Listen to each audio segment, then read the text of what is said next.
ദൈവനാമത്തിന് മഹത്വം ഉണ്ടാകട്ടെ. എല്ലാവരും ദൈവകൃപയാൽ സുഖമായിരിക്കുന്നു എന്ന് കരുതുന്നു. ഇന്ന് ഒരു കഥയായാലോ? എല്ലാവരും ഈ കഥ കൊച്ചുമക്കളെ കേൾപ്പിക്കണം. കഥ വേറൊന്നുമല്ല, കാനായിലെ അത്ഭുത കല്യാണം. അപ്പോൾ ഇനി കഥയിലേക്ക് കടന്നാലോ? പണ്ട് ഗലീലയിൽ കാനായി എന്ന പേരുള്ള ഒരു കൊച്ചു ഗ്രാമം ഉണ്ടായിരുന്നു. അവിടെ ഒരിക്കൽ ഒരു വലിയ കല്യാണം നടന്നു. യേശുവിനെയും അമ്മയെയും സുഹൃത്തുക്കളെയും കല്യാണത്തിന് ക്ഷണിച്ചു. അപ്പോൾ യേശുവും അമ്മ മറിയവും സുഹൃത്തുക്കളും എല്ലാവരും കൂടെ കല്യാണത്തിന് പോയി. അവിടെ പോയപ്പോഴോ അവിടെ പാട്ടും ഡാൻസും, ഭയങ്കര സന്തോഷം.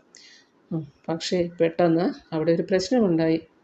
അതിഥികൾക്ക് കുടിക്കാൻ കൊടുത്തിരുന്ന വീഞ്ഞ് പെട്ടെന്ന് തീർന്നു പോയി. ആ വീഞ്ഞാണെങ്കിൽ അതിവിശിഷ്ടമായ വീര്യമുള്ള വീഞ്ഞായിരുന്നു.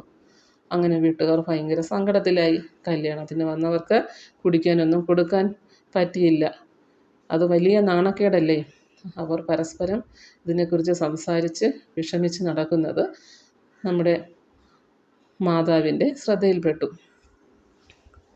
അപ്പോൾ മാതാവ് തിരക്കി, എന്ത് പറ്റി എന്ന് ചോദിച്ചപ്പോൾ പറഞ്ഞു, ഞങ്ങൾ വിശിഷ്ടമായിട്ടുള്ള വീഞ്ഞ് തീർന്നു പോയി. ഇനി അതിഥികൾക്ക് കൊടുക്കാൻ വീഞ്ഞില്ല. കല്യാണത്തിനുള്ള ഏറ്റവും വിശിഷ്ടമായ വിഭവങ്ങളിലൊന്നാണ് വീഞ്ഞ്. അത് തീർന്നു പോയി, ഇനി എന്തു ചെയ്യും എന്ന്. അപ്പോൾ അവരുടെ വിഷമം മനസ്സിലാക്കിയ മാതാവ് ഈശോയെ അത് അറിയിച്ചു. മോനെ, അവർക്ക് കുടിക്കാൻ വീഞ്ഞില്ല. എന്നിട്ട് അവിടെ ജോലി ചെയ്യുന്നവരോട് മറിയം പറഞ്ഞു, യേശു പറയുന്നത് എന്താണോ അത് നിങ്ങൾ ചെയ്യുക. അപ്പോൾ ഈശോയാകട്ടെ, ഈശോ അമ്മയോട് ആദ്യം ചോദിച്ചു. അതിന് എനിക്കും അമ്മയ്ക്കും എന്താണെന്ന് ആദ്യം ചോദിച്ചു. പക്ഷേ മാതാവിനറിയായിരുന്നു, ഈശോ അമ്മ പറയുന്നത് അനുസരിക്കും, എന്തെങ്കിലും ചെയ്യും, അവരുടെ വിഷമത്തിൽ ഇടപെടുമെന്ന് അമ്മയ്ക്ക് അറിയായിരുന്നു. അപ്പോൾ ഈശോ ജോലിക്കാരെ വിളിച്ചിട്ട് അവിടെ 6 കൽഭരണികൾ ഉണ്ടായിരുന്നു. ആ ഭരണികളിൽ വക്കോളം വെള്ളം നിറയ്ക്കുവാൻ അവരോട് ആവശ്യപ്പെട്ടു. ഈശോ പറഞ്ഞു, ഈ ഭരണികൾ നിറയെ വെള്ളം കോരി ഒഴിക്കുക. ജോലിക്കാർ ആ ഭരണിയിലൊക്കെ വക്കോളം വെള്ളം നിറച്ചു. പിന്നീട് ഈശോ അവരോട് പറഞ്ഞു, ഇനി ഇതിൽ നിന്ന് അല്പം കോരിയെടുത്ത് കല്യാണത്തിന് നേതൃത്വം നൽകുന്ന ആൾക്ക് കൊണ്ടുപോയി കൊടുക്കൂ എന്ന് പറഞ്ഞു. അപ്പോൾ അവരതുപോലെ ചെയ്തു. അപ്പോൾ എന്താ സംഭവിച്ചേ? അത്ഭുതം ഒന്ന് പറയട്ടെ. ആ ഭരണിയിലുണ്ടായിരുന്ന വെള്ളം ഇപ്പോൾ ഏറ്റവും രുചിയുള്ള വിശിഷ്ടമായ വീഞ്ഞായി മാറിയിരിക്കുന്നു. എല്ലാവർക്കും സന്തോഷമായി. കല്യാണം പൊടിപൊടിച്ചു. അപ്പോൾ ഇത് യേശു ചെയ്ത ആദ്യത്തെ അത്ഭുതമാണ്. കാനായിലെ കല്യാണത്തിന് വെള്ളം വീഞ്ഞാക്കിയത്. എല്ലാവർക്കും കഥ ഇഷ്ടമായല്ലോ. അപ്പോൾ ഇതിൽ നിന്നും നമുക്ക് എന്താ മനസ്സിലാക്കാൻ പറ്റുന്നത്? യേശു നമുക്ക് എന്ത് വിഷമം വന്നാലും അത് ഈശോയോട് പറയണം. അപ്പോൾ ആ വിഷയത്തിൽ ഈശോ ഇടപെടും, നമ്മെ സഹായിക്കും. യേശു പറയുന്നത് പോലെ ചെയ്താൽ നമുക്ക് വിഷമിക്കേണ്ടി വരില്ല. നമ്മുടെ സങ്കടം എല്ലാം മാറും, സന്തോഷമായി മാറും.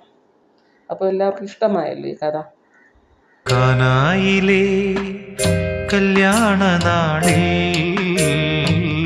കൽഭരണിയിലെ വെള്ളം മുന്തിരി നീരായി.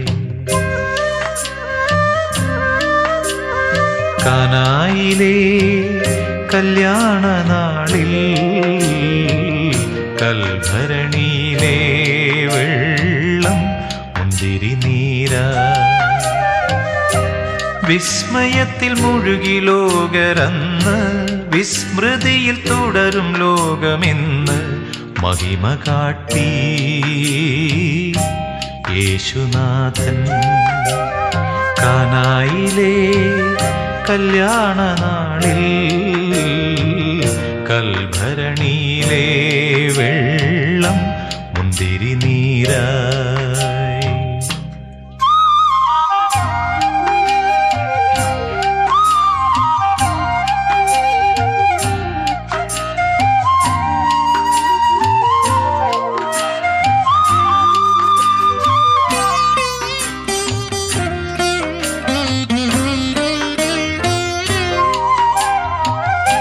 കാലികൾ മേയും പുൽത്തൊഴുത്തിൽ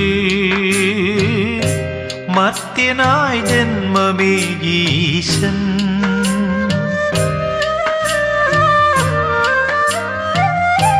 കാലികൾ മേയും പുൽത്തൊഴുത്തിൽ മർത്യനായി ജന്മമേകീശൻ മെഴുതിരി നാളം പോലെ എന്നും വെളിച്ചമേകി ജഗത്തിനെന്നും മെഴുതിരി നാളം പോലെ എന്നും വെളിച്ചമേകി ജഗത്തിനെന്നും ആഹാ ഞാൻ എത്ര ഭാഗ്യവാൻ ആഹാ ഞാൻ എത്ര ഭാഗ്യവാൻ യേശുവൻ ജീവനെ കാനായിലെ കല്യാണ നാളിൽ കൽഭരണിയിലെ വെള്ളം മുന്തിരി നീരായി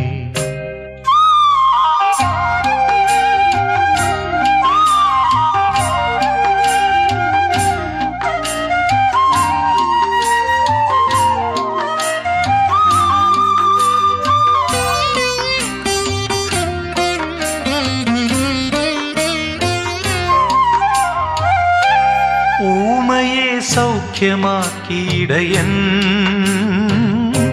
അന്ധന് കാഴ്ചയേകി നാഥൻ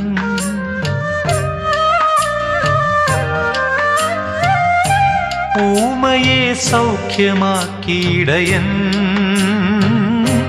അന്ധന് കാഴ്ചയേകി നാഥൻ പാരിതിൽ സ്നേഹസൂനം വിതറി കാൽവരിയിൽ നാഥൻ പാദമിടറി പാരിതിൽ സ്നേഹസൂനം വിതറി കാൽവരിയിൽ നാഥൻ പാദമിടറി ആഹാ ഞാൻ എത്ര ഭാഗ്യവാൻ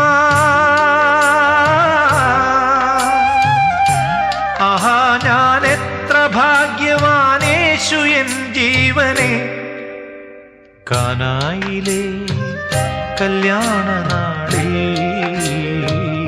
കൽഭരണിയിലെ വെള്ളം മുന്തിരി നീരായി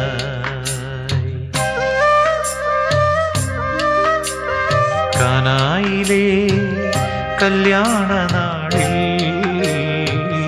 കൽഭരണിയിലെ വെള്ളം മുന്തിരി നീരായി വിസ്മയത്തിൽ മുഴുകി ലോകരന്ന് വിസ്മൃതിയിൽ തുടരും ലോകമിന്ന് മഹിമ കാട്ടി